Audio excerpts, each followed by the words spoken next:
अरे सारिका, क्या हुआ? क्यों परेशान हो? अरे यार मत पूछ, इस काम में मेरा डेली आधा दिन निकल जाता है। कौन सा काम? ये ईमेल से एक्सेल फाइल को डाउनलोड करो और डेटा को मर्ज करो, ये डेली का काम हो गया है। मैं तो तंग आ गई हूँ। अरे ये प्रॉब्लम तो मेरी भी है। अगर आपको ऐसा लग रहा है कि भाई आपको भी डेली ईमेल आते हैं और उसमें से आपको एक्सेल फाइल डाउनलोड करनी पड़ती है, उसके बाद उस फाइल में जो डेटा है उसे आपको एक जगह पे मर्ज करना है, एक कंबाइंड फाइल, एक मास्टर फाइल आपको बनानी है, तो ये डेली का टास्क आपका हो रखा है और आपका भी आधा दिन निकल रहा है इनकी तरह, जैसे इन्होंने कहा। तो भाई ये वीडियो आपके लिए। जी हाँ दोस्तों, ये सारा काम आप ऑटोमेट कर सकते हैं। घंटों का काम यहाँ पे मिनटों में होने वाला है और वो ऑटोमेशन के जरिए हम करने वाले हैं। जी हाँ दोस्तों, अब मैं पहले ट्रेलर दिखाता हूँ आपको। जी हाँ, यहाँ पे हमारे साथ ऑटोमेशन एक्सपर्ट है प्रसाद गांवकर सर, जिन्होंने ये ऑटोमेशन डिज़ाइन किया है। और इसके पहले भी हमने इनके साथ एक वीडियो बनाया था जहाँ पे एक बढ़िया सा ऑटोमेशन उन्होंने बनाया, उसकी लिंक मैं डिस्क्रिप्शन में दे दूंगा। लेकिन ये जो ऑटोमेशन है, यहाँ पे ईमेल के ऊपर आपको किसी भी तरह की फाइल है आपकी, वो 5 मिनट के अंदर पूरी डाउनलोड होगी आउटलुक के अंदर से, और उसके बाद वो मर्ज भी होगी डेटा। तो मैं यहाँ पे ऑटोमेट ईमेल डेटा डाउनलोड ये बटन पे क्लिक करता हूँ। यहाँ पे आप देख सकते हैं, मैंने जैसे ही क्लिक किया यहाँ पे प्रोसेस स्टार्ट हो चुका है और कुछ ही मिनटों के अंदर, डिपेंड कि आपने कितनी फाइल स्कैन करने के लिए रखा है। तो मैंने लास्ट 7 डेज का स्कैनिंग यहाँ पे बताया था उनको, तो लास्ट 7 डेज का स्कैनिंग प्रसाद सर ने उसको दे दिया है। लास्ट 7 डेज के अंदर जितनी भी एक्सेल फाइल है वो सारी यहाँ पे डाउनलोड होगी, और डाउनलोड होने के बाद उनका एक कंबाइंड फाइल भी हो जाएगा मर्ज फाइल करके। यहाँ पे आप देख सकते हैं मर्ज फाइल भी आ चुका है, ये सारी फाइल डाउनलोड हो चुकी है और मर्ज करके भी आ चुका है। तो ये मर्ज में क्या है, ये सारी जो फाइल है डाउनलोड की हुई, ये सारी डाउनलोड की फाइल का डेटा मर्ज फाइल में आ चुका है। तो ये पॉसिबल होता है ऑटोमेशन के जरिए। और आपके पास ऐसी 4 नहीं, ये तो एग्जांपल के लिए हमने 4 रखी है। आपके पास पिछले 365 डेज की फाइल है जो कि ईमेल में, और आपको उसका डेटा कंबाइन करना है, तो वो भी पॉसिबल है। जी हाँ दोस्तों, हो सकता है वो सेल्स का डेटा हो सकता है वो मार्केटिंग का हो सकता है वो बैंक के स्टेटमेंट हो, कोई भी किसी भी तरह का डेटा है जहाँ पे आपको डेली एक्सेल की फाइल आती है, वो फाइल आप एक साथ मर्ज करना चाहते हैं ऑटोमेटिक डाउनलोड करके। और ये आज के ऑटोमेशन में हम सीखने वाले हैं। हमारे साथ ऑटोमेशन एक्सपर्ट प्रसाद गांवकर, ये हमें एक्सप्लेन करने वाले ये कैसे किया। तो चलिए शुरू करते हैं।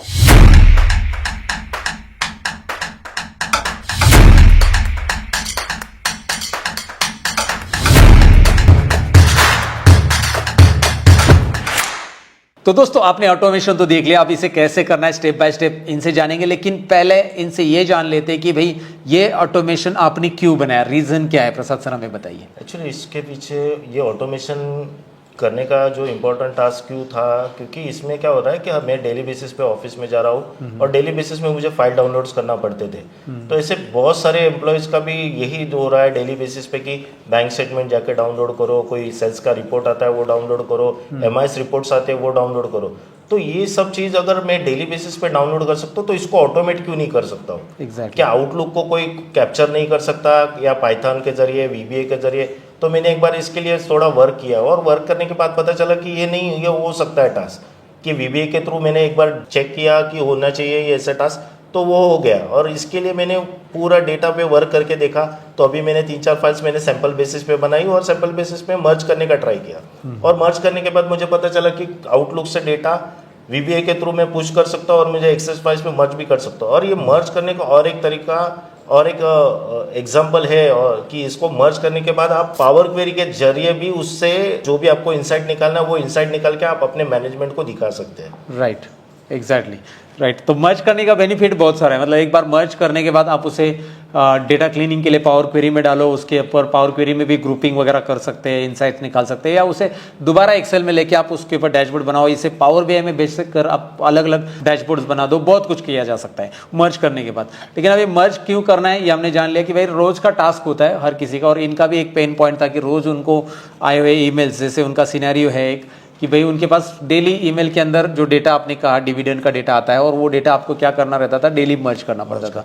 तो उसको आपने ऑटोमेट किया। आपने वैसे भी बहुत सारे ऑटोमेशन किए, उसमें से एक ऑटोमेशन आप यहाँ पे अभी शेयर कर रहे हैं हमारे साथ। Okay, so my next question to you that कि ये कोई भी मतलब यूज कर सकता है कि अगर मैं, जैसे ये डिविडेंड का डेटा आपने कहा है, तो मेरा डेटा तो कोई और है लेकिन मैं यूज कर सकता हूँ इसे। Yes sure. अभी मैंने यहाँ से आप एक्सेस का जो बैंक के MIS रहते हैं, बैंक के स्टेटमेंट्स आते हैं आपको ईमेल बेसिस पे, वो भी आप कर सकते हैं। जितना डेटा आप आ सकता है, आप पीडीएफ भी जनरेट करते हैं, जैसे कि जीएसटी के सर्टिफिकेट्स आते हैं, कोई बैंक का आपको एक कंपल्शन ईमेल आ जाता है कि ये जीएसटी सर्टिफिकेट है, तो आप वो भी कर सकते हो।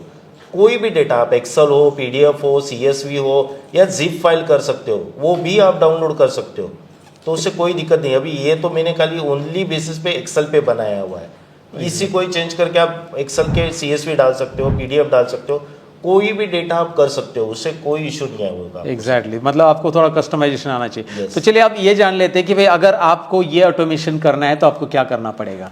ये ऑटोमेशन से रिलेटेड वीबीए कोड हम आपको डिस्क्रिप्शन में दे रहे हैं, लेकिन वो वीबीए कोड डाउनलोड करने से पहले कुछ स्टेप्स है जो अभी हम आपको बताने वाले हैं, क्योंकि ये ऑटोमेशन हमारे लिए काम कर रहा है, आपके लिए कैसे काम करेगा वो आपको कस्टमाइज करना पड़ेगा, राइट। कुछ चीज़ें कस्टमाइज है, उसके बारे में बात करते हैं। मैं यहाँ पे वीबीए कोड ओपन करता हूँ, इसे कैसे इंटीग्रेट करना है वो बाद में सीखेंगे। पहले इस वीबीए कोड में क्या कस्टमाइजेशन उनको रिक्वायर्ड है। जैसे प्रसाद सर ने कहा कि ये 7 डेज का डेटा है, लेकिन हो सकता है किसी का 365 डेज प्रीवियसली डेटा चाहिए या उससे भी ज़्यादा चाहिए, है ना।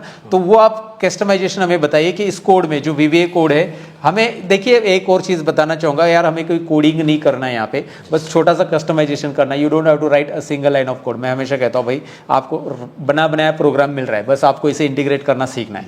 तो पहले हमें बताइए कस्टमाइजेशन। यहाँ पे मेन सब्जेक्ट है आपको का कौन सा सब्जेक्ट जो ईमेल में आ रहा है वो आपको डालना है, या फिर उसके पहले इस लाइन में आप देख सकते हो, इस लाइन में मैंने लिखा है कि आपको कितना डेज है, यहाँ पे मैंने डेज मेंशन किया हुआ है। तो कितने डेज आप करना है, आपको 7 डेज करना है, 365 डेज करना है, 15 डेज करना है, या कौन सा डेट करना है। इसी के नीचे लाइन जो है उसमें आपको जो ईमेल में सब्जेक्ट है उससे सिलेक्ट करना है, जैसे मैंने यहाँ पे सिलेक्ट किया हुआ है।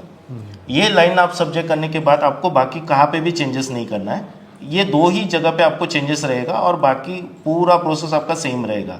तो आपका वो 1 बाय 1 आउटलुक में वो चेक करेगा कि ये फाइल्स ये नाम से कितने फाइल्स है, उसको आपके पाथ में सेव करेगा, पाथ में सेव करने के बाद उससे मर्ज करेगा। तो आपको कुछ भी काम मैनुअल करने का ज़रूरत नहीं है इसके लिए। Got it. तो यहाँ पे मैं बताना चाहूँगा, रिपीट कर देता हूँ एक बार जो प्रसाद सर ने कहा। इस कोड में आपको 2 लाइन चेंज करनी है। एक तो सब्जेक्ट चेंज कर देना है जो इन्होंने यहाँ पे ऑलरेडी हाईलाइट कर दिया है, वो चाहिए तो स्पेसिफिकली हम उसका एक स्क्रीनशॉट लेके भी साथ में जो प्रैक्टिस फाइल रखी है उसमें ये जो सब्जेक्ट लाइन है जहाँ पे आपको ओएल मेल सब्जेक्ट आपको दिखाई दे रहा है, ये हाईलाइट है।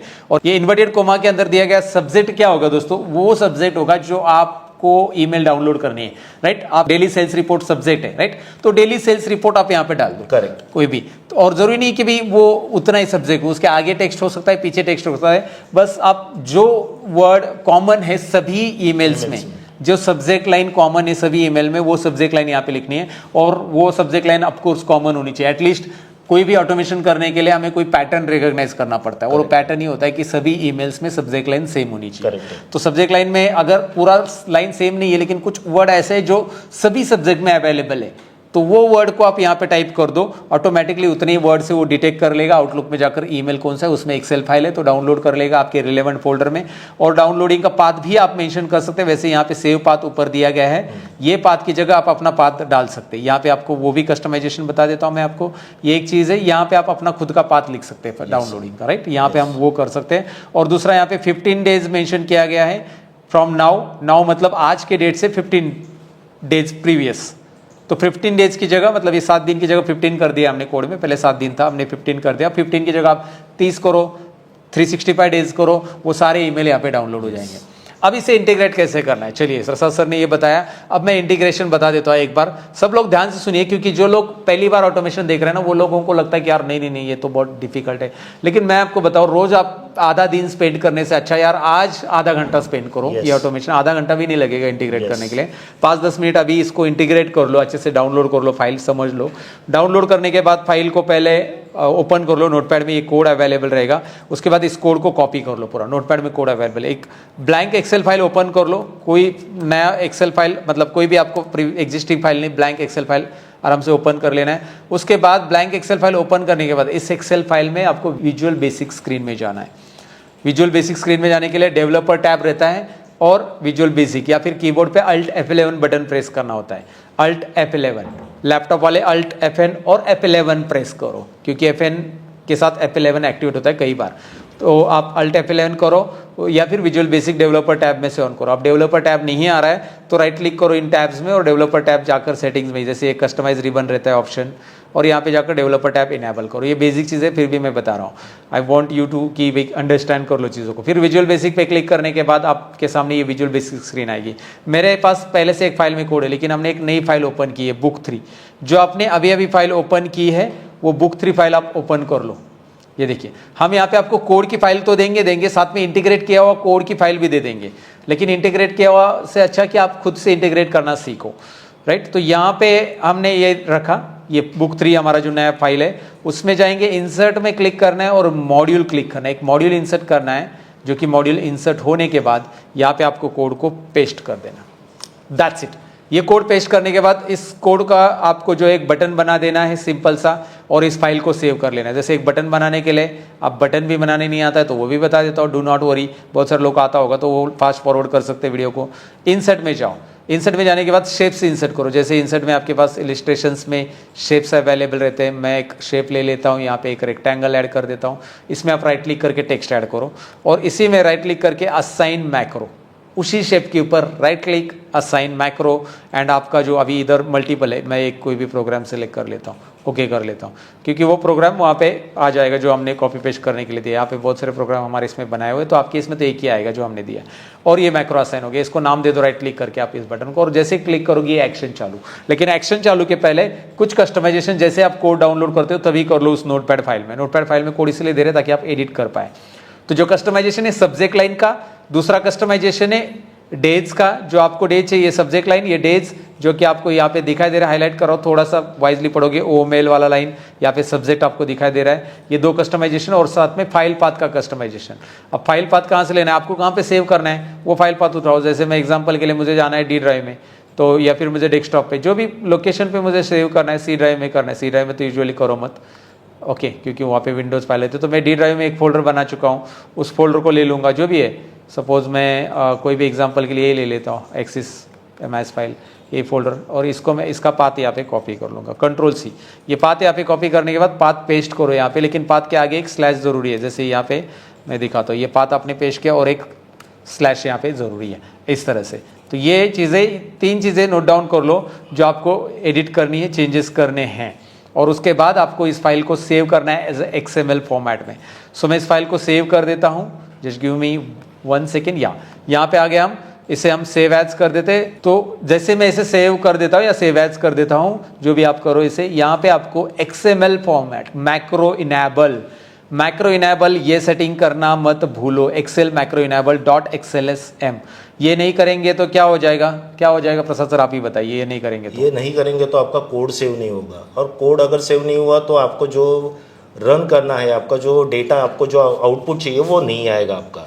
तो इसके लिए इम्पोर्टेंट है, आप जब भी आप मैक्रो कोई कर रहे हो तो उसको सेव करने के टाइम पे XLM फाइल से में ही सेव करना है आपको। यस एग्जैक्टली, मैक्रो इनेबल बोलते हैं उसे, और आपका मैक्रो भी इनेबल रखो। ये भी चीज़ याद रखो, एक छोटी सी सेटिंग और बता देता हूँ। फाइल में जाओ, मोर में जाओ, और ऑप्शंस में जाओ। ये ऑप्शंस, फाइल में ऑप्शंस में जाना है, और एक मैक्रो इनेबल सेटिंग आपको ट्रस्ट सेंटर से करके रखनी। ट्रस्ट सेंटर में क्लिक किया है मैंने, ट्रस्ट सेंटर सेटिंग्स में क्लिक किया है, और ये मैक्रो सेटिंग में ये देखिए, इनके केस में इनेबल है। तो ये चीज़ें इनेबल रखो जिन लोगों को ऑटोमेशन आगे चलकर करने हैं अपने ऑफिस में। तो भाई अगर आप एक मैनेजर लेवल पे हो, आप सीनियर मैनेजर हो, जूनियर मैनेजर हो, हर किसी का ये एक पेन पॉइंट है कि भाई डेली वो फाइल डाउनलोड करो, मर्जिंग करो, और फिर रिपोर्ट बनाने के लिए आगे भेजो, या रिपोर्ट भी आपको बनाने पड़ते हैं तो और काम बढ़ जाता है। तो ये सारा जो काम है ऑटोमेट बेसिस पे प्रसाद सर ने करके दिखाया, और ऐसे ऑटोमेशन उन्होंने डजन्स ऑफ ऑटोमेशंस बना दिए हैं। पहले भी हमने एक वीडियो डाला था जिसके ऊपर हमने एक पेमेंट QR कोड जनरेट करना सिखाया था, जहां से आप कस्टमर से QR code, customize payment QR code आएगा, वो अगर स्कैन करेगा तो वही अमाउंट दिखाई देगी। वो वीडियो भी जरूर देख लेना, उसका लिंक मैं दोबारा बता देता हूँ कि डिस्क्रिप्शन में है। और साथ ही में अगर आप ऑटोमेशन बनवाना चाहते हैं तो ये पेड सर्विसेज भी प्रोवाइड करते हैं आपकी कंपनी के लिए, क्योंकि इन्होंने ऑलरेडी बहुत सारे पेड क्लाइंट्स के साथ भी काम किया और उनका काम ऑटोमेट करके दिया है। इवन उनके कंपनी से भी उनको अप्रेजल मिला है इसी की वजह से, क्योंकि वो ऑटोमेशन, जहाँ पे पहले एक ईमेल भी मैं आपको एक स्क्रीनशॉट दिखा देता हूँ एक एग्जांपल के लिए, नॉलेज के लिए, ताकि आपको एक विश्वास हो जाए कि भाई यहाँ पे देख सकते हैं कि उनको अप्रेजल कैसे मिला। ये ईमेल स्क्रीनशॉट आप देख सकते हैं, इसमें कितना टाइम लग रहा था पहले और अभी कितना टाइम लग रहा है वो ईमेल में आप देख सकते हैं। तो वही मैं कह रहा हूँ कि अगर आप अपना काम ऑटोमेट करना चाहते हैं, अपने कंपनी में दिखाना चाहते हैं सीनियर्स को, बॉसेस को, कलीग्स को कि भाई I can do it, right. तो इसीलिए आप इनसे कनेक्ट हो जाओ, ये ऑटोमेशन आपको करा के दे देंगे। अगर कुछ आप ऐसे टास्क में फंसे हो जो आप रिपीटिव कर रहे हो डेली का, उसके लिए गूगल फॉर्म नीचे दिया है डिस्क्रिप्शन में, आप उसे फिल कर सकते हैं। तो by the way Prasad sir, thank you so much ये अपने टाइम देने के लिए, ये प्रोजेक्ट हमारे साथ शेयर करने के लिए, और ऐसे ही बहुत सारे प्रोजेक्ट और भी शेयर करने वाले धीरे धीरे करके एक एक प्रसाद सर आपने बोला है। तो दोस्तों अगर आपको ये वीडियो अच्छा लगा है तो लाइक शेयर और कमेंट करना, साथ ही में चैनल को सब्सक्राइब कर लेना ऐसे ही वीडियो देखने के लिए। ऑटोमेशन की डिटेल्स नीचे हमने दी है, पहले पूरा वीडियो देख लो, फिर ऑटोमेशन करना स्टार्ट करो, प्रैक्टिस फाइल वगैरह डाउनलोड करो, उसी के बाद कस्टमाइज करो। ऐसे और ऑटोमेशन देखने के लिए चैनल को सब्सक्राइब जरूर कीजिए। Thank you so much.